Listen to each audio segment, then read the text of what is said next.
আমরা নিজেরা এমন একটা সমাজ চাই যে সমাজে অশান্তি থাকবে না, যে সমাজে কোনো রকম কলহ, বিদ্বেষ, হিংসা।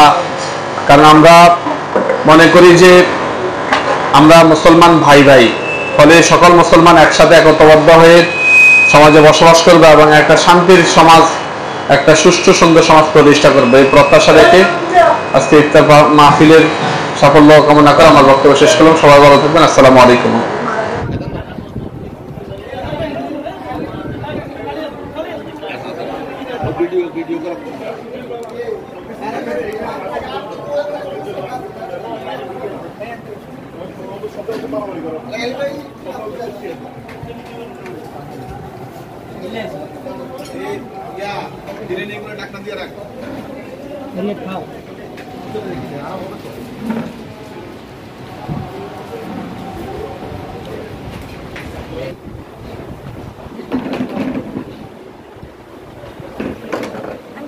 করা হইব